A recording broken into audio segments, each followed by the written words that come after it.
Assalamualaikum warahmatullahi wabarakatuh. Eh, Alhamdulillah Rabbil Alamin. Wassalatu wassalamu ala sayyidil mursalin wa ala alihi wa sahbihi ajma'in. Sama kita bersyukur kehadirat Allah Subhanahu wa taala masih memberi banyak nikmat dan rahmat kepada kita semua, terutama nikmat iman, masih diberi kesempatan kepada kita untuk bertobat, berbanyak amal kita, perbaiki iman kita. Hingga kita dapat kembali pada Allah Subhanahu wa taala dalam keadaan selamat amal-amal kita, selamat iman kita, bisa ucap kalimah la ilaha illallah Muhammadar Rasulullah sallallahu alaihi wasallam di akhir hayat kita.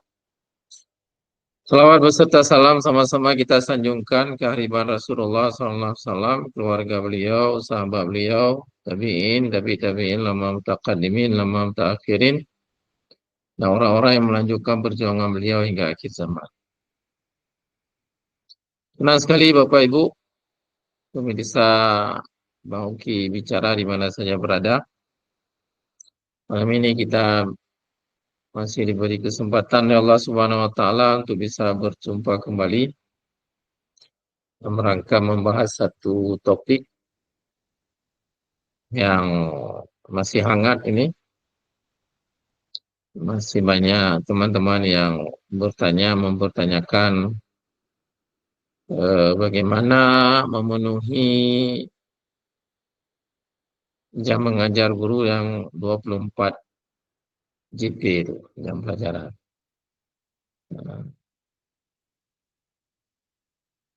Ya, saat ini sudah ada satu regulasi baru, yaitu Permendikdasmen nomor 11 tahun 2025 tentang beban kerja guru. Nah, jadi hari ini kita akan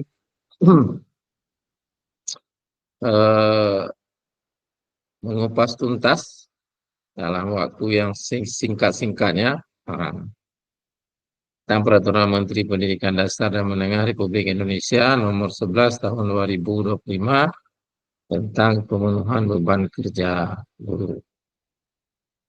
Nah, ada beberapa hal di dalam permen ini, banyak sebenarnya ya. Jadi supaya lebih seru, kita langsung coba share saja ya, kita share screen saja supaya lebih nyambung. Jadi Bapak Ibu pun lebih yakin. Nah, jadi nanti jangan ada istilah, oh ini kata Pak Marzuki, itu ya. Jadi ini bukan kata Pak Marzuki, tapi kata permen, kata aturan. Nah, supaya kita nanti sama persepsi gitu ya. Nah ini Bapak Ibu, yang kita bisa lihat sama-sama permen Peraturan Menteri Pendidikan Dasar dan Menengah Republik Indonesia nomor 11 tahun 2025 tentang pemenuhan beban kerja guru. Nah, ini kita lewati aja ya. Kita langsung ke poinnya. Nah, ini ada pasal 1 tentang guru. Pengertian guru ini masih sama nih. Guru adalah pendidik profesional dengan tugas utama mendidik, mengajar, membimbing, mengarahkan, melatih, menilai, dan mengevaluasi murid pada pendidikan anak usia dini, jalur pendidikan formal, pendidikan dasar, dan pendidikan menengah. Kemudian tatap muka itu artinya interaksi langsung antara guru dan murid dalam kegiatan pembelajaran atau pembimbingan sesuai dengan beban belajar murid dalam struktur kurikulum. Kemudian ini ada istilah-istilah mungkin ya, yang perlu kita tegaskan di sini. Satuan Administrasi Pangkal atau disingkat nanti Satminkal. Itu unit organisasi utama yang secara administrasi guru terdaftar sebagai guru, hanya di tempat itu. Nah, yang lain mungkin saya nggak perlu baca nih ya.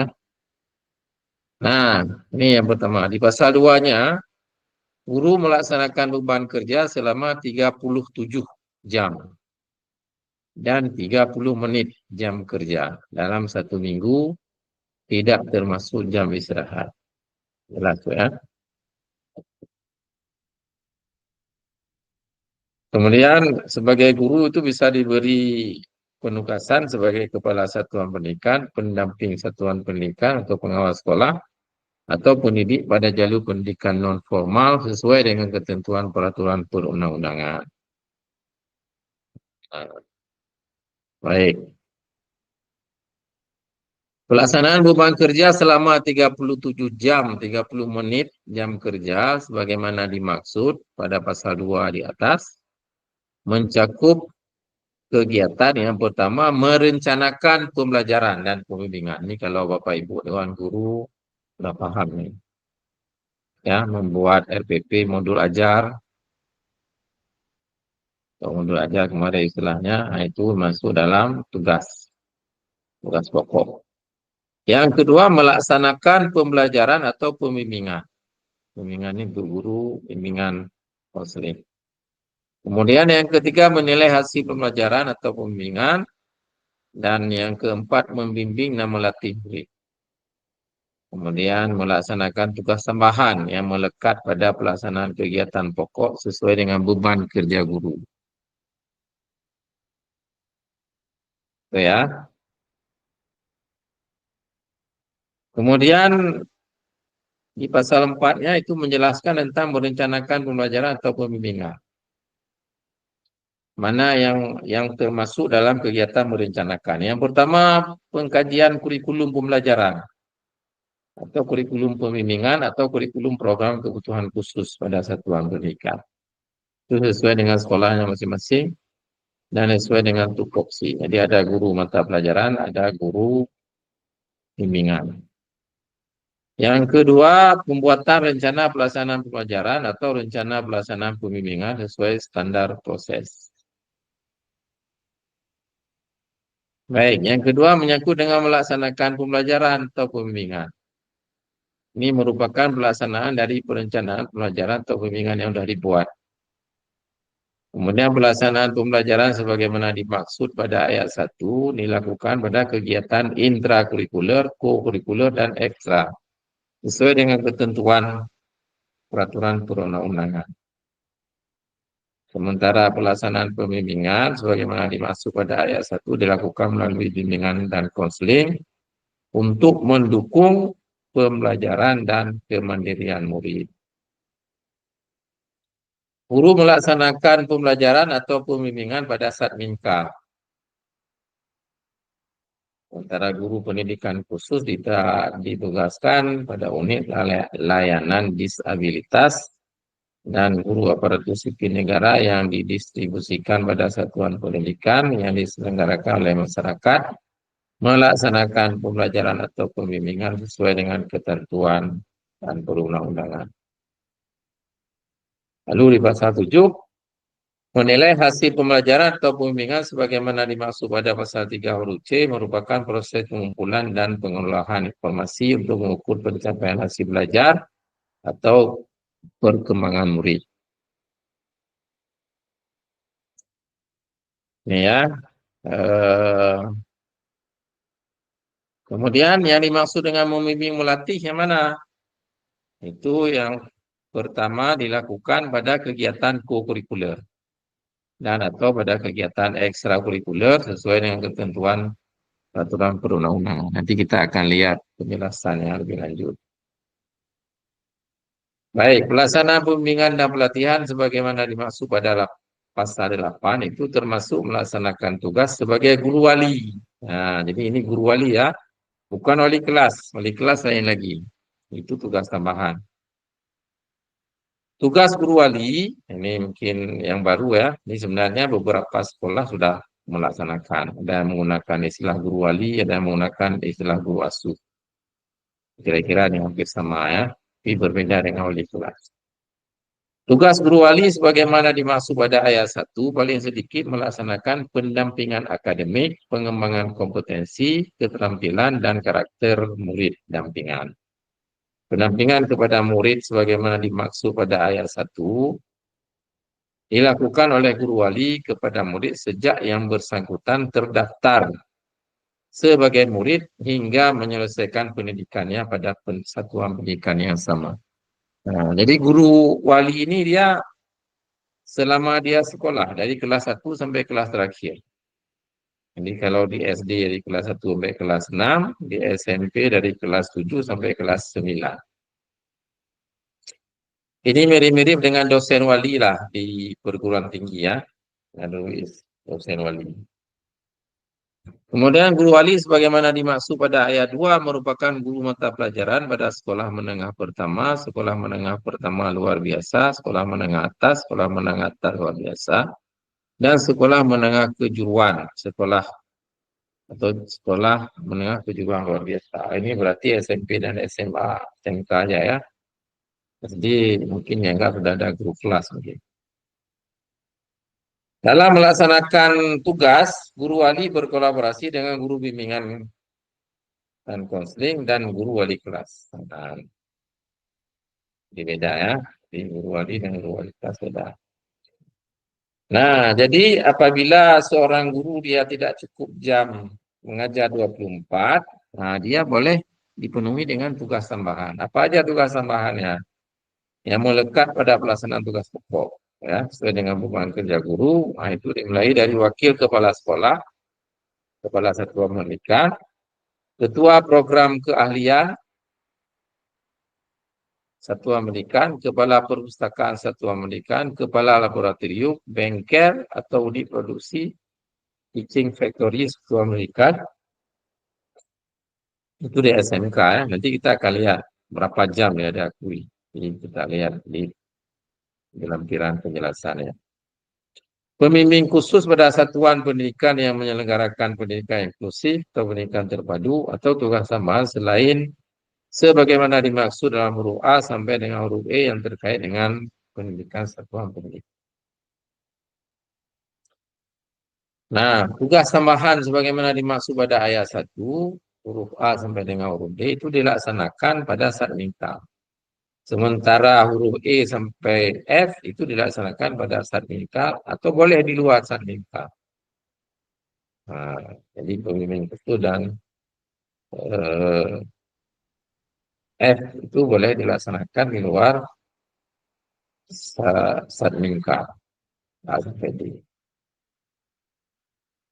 Baik, tugas tambahan sebagaimana dimaksud pasal 10 ayat 1 huruf F, yang F tadi ya, itu meliputi wali kelas. Nah, ini lagi tambahannya.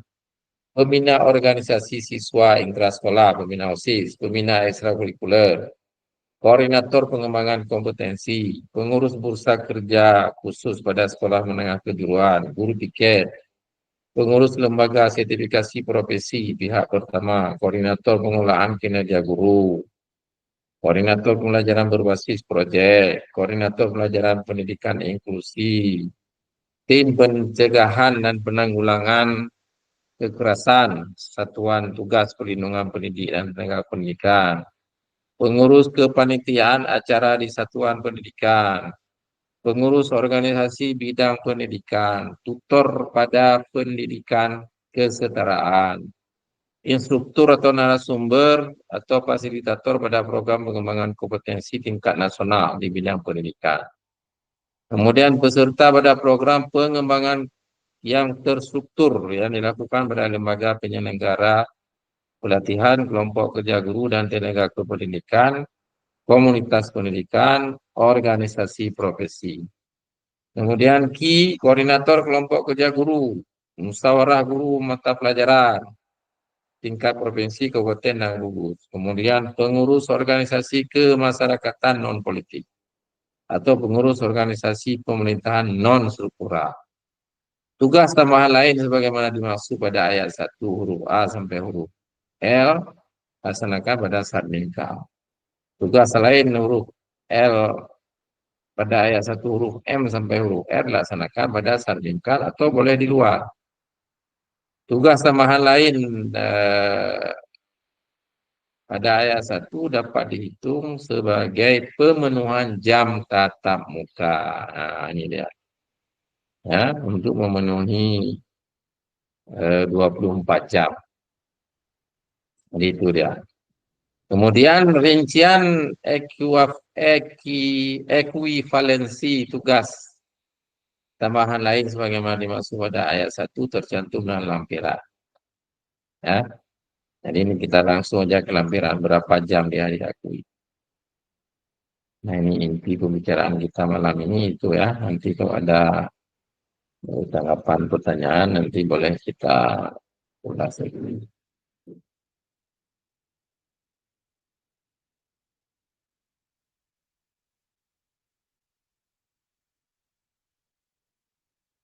Nah ini ya Pak Ibu ya. Lampiran Peraturan Menteri Pendidikan Dasar Menengah Republik Indonesia Nomor 11 Tahun 2025 tentang pemenuhan beban kerja guru. Nah, yang pertama wali kelas.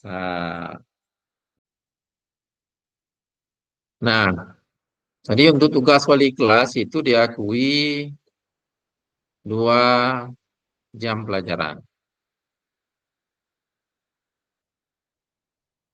Kemudian di bawahnya ada satu pembina OSIS, juga 2 jam pelajaran. Pembina ekstrakurikuler, satu guru, satu kegiatan ekstra, 1 tahun itu 2 jam pelajaran. Kemudian koordinator pengembangan kompetensi 2 jam pelajaran, pengurus bursa 2 jam pelajaran, ya. Sedangkan pengurus bursa kerja itu khusus terdiri dari satu guru sebagai ketua, yang ketuanya 2 jam pelajaran. Sementara satu guru sebagai personil informasi pasar kerja itu 1 jam, masing-masing 1 jam. Guru piket 1 jam pelajaran. Kemudian pengurus lembaga sertifikasi pihak pertama itu untuk ketua 2 jam pelajaran. Nah, ini beda-beda ya. Sementara untuk anggotanya 1 jam pelajaran. Sama untuk koordinator pengelolaan kinerja guru itu 2 jam pelajaran. Koordinator pembelajaran berbasis proyek 2 jam pelajaran. Koordinator pelajaran pendidikan inklusi 2 jam pelajaran. Tim pencegahan penanganan kekerasan dan perlindungan itu 2 jam pelajaran. Nah, kemudian pendidik dan tenaga kependidikan. Oh, bukan, maaf. Ini sambungan yang di atas. Ya. Cuma ketua 1 jam pelajaran, anggotanya 1 jam pelajaran.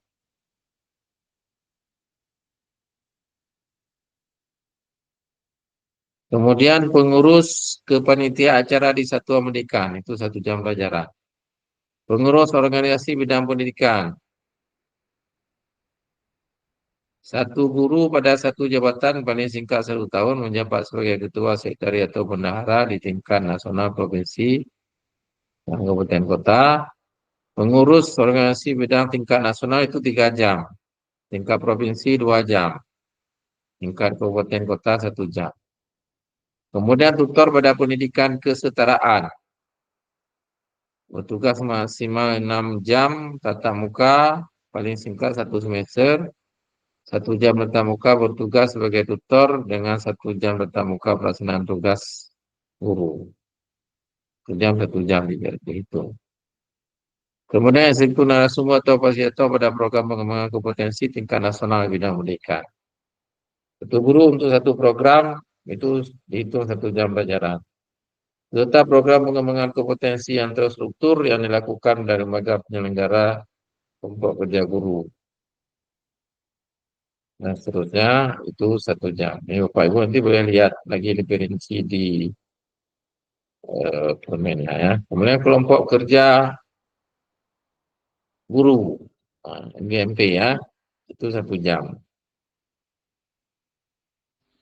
Pengurus organisasi kemasyarakatan non politik 1 jam. Pengurus organisasi pemerintahan non struktural 1 jam. Itu Bapak Ibu, demikian kira-kira rincian jam mata pelajaran bagi guru untuk memenuhi jam pelajaran yang tidak cukup. Jadi kalau nggak cukup 24 jam bisa diganti dengan jam. Demikian Bapak Ibu semuanya. Kalau ada pertanyaan silakan ditulis di kolom chat. Nanti kita akan bahas lagi pada pertemuan yang akan datang. Sampai jumpa lagi. Terima kasih. Mohon maaf atas segala kekurangan. Assalamualaikum warahmatullahi wabarakatuh. Jangan lupa di like dan subscribe dan di Assalamualaikum warahmatullahi wabarakatuh. Alhamdulillah rabbil alamin wassalatu wassalamu ala sayyidil mursalin wa ala alihi washabihi ajma'in. Bapak Ibu, sama-sama kita bersyukur kepada Allah Subhanahu wa taala masih beri rahmat dan nikmat pada kita semua. Eh, Teman iman-iman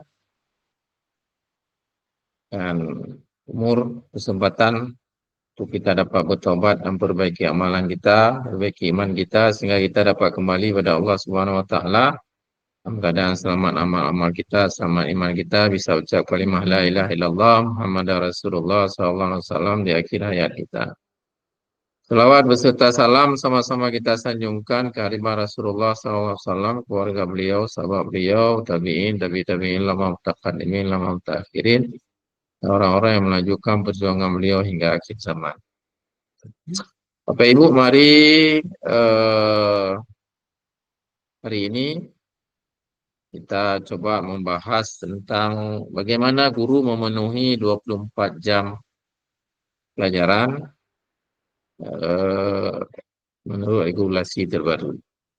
Ya, ini sudah saya pernah juga bahas pada episode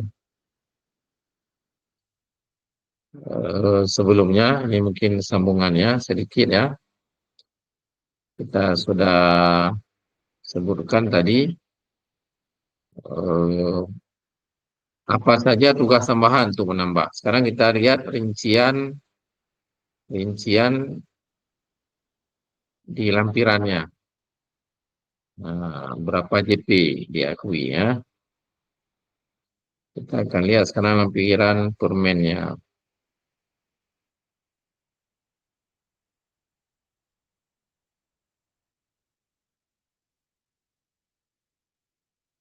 Nah, tadi untuk tugas wali kelas itu diakui 2 jam pelajaran.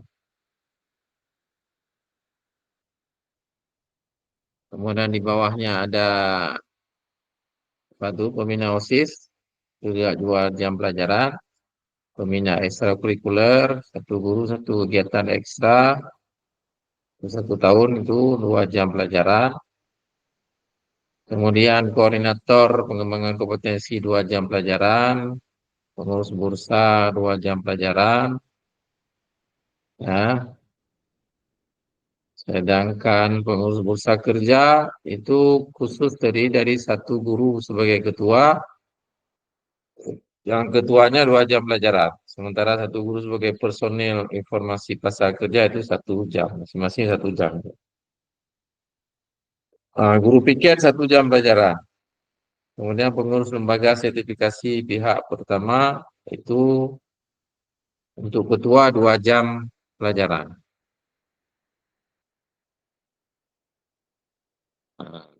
Ini beda-beda ya. Sementara untuk anggotanya 1 jam pelajaran.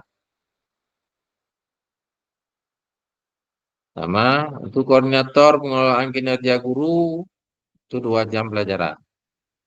Koordinator pembelajaran berbasis proyek 2 jam pelajaran. Koordinator pelajaran pendidikan inklusi 2 jam pelajaran. Tim pencegahan penanganan kekerasan dan perlindungan itu 2 jam pelajaran. Nah, kemudian pendidik dan tenaga kependidikan. Oh, bukan, maaf. Ini sambungan yang di atas. Ya. Sama ketua 1 jam pelajaran. Kuotanya 1 jam pelajaran.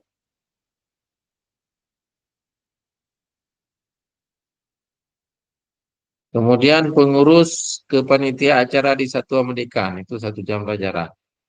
Pengurus organisasi bidang pendidikan, 1 guru pada 1 jabatan paling singkat 1 tahun menjabat sebagai ketua sekretariat atau bendahara di tingkat nasional, provinsi, dan kabupaten kota. Pengurus organisasi bidang tingkat nasional itu 3 jam, tingkat provinsi 2 jam, tingkat kabupaten kota 1 jam. Kemudian tutor pada pendidikan kesetaraan, bertugas maksimal 6 jam tatap muka, paling singkat 1 semester. 1 jam tatap muka bertugas sebagai tutor dengan 1 jam tatap muka pelaksanaan tugas guru. 1 jam itu. Kemudian eksekutif narasumber atau fasilitator pada program pengembangan kompetensi tingkat nasional bidang pendidikan. Satu guru untuk 1 program itu dihitung 1 jam pelajaran. Serta program pengembangan kompetensi yang terstruktur yang dilakukan dari lembaga penyelenggara kelompok kerja guru. Dan seterusnya itu 1 jam. Ini Bapak Ibu nanti boleh lihat lagi lebih rinci di permennya ya. Kemudian kelompok kerja guru, GMP ya, itu 1 jam. Pengurus organisasi kemasyarakatan non politik 1 jam. Pengurus organisasi pemerintahan non struktural 1 jam. Itu Bapak Ibu, demikian kira-kira rincian jam mata pelajaran bagi guru untuk memenuhi jam pelajaran yang tidak cukup. Jadi kalau nggak cukup 24 jam bisa diganti dengan jam itu. Demikian Bapak Ibu semuanya. Kalau ada pertanyaan silakan ditulis di kolom chat. Nanti kita akan bahas lagi pada pertemuan yang akan datang. Sampai jumpa lagi. Terima kasih. Mohon maaf atas segala kekurangan. Assalamualaikum warahmatullahi wabarakatuh.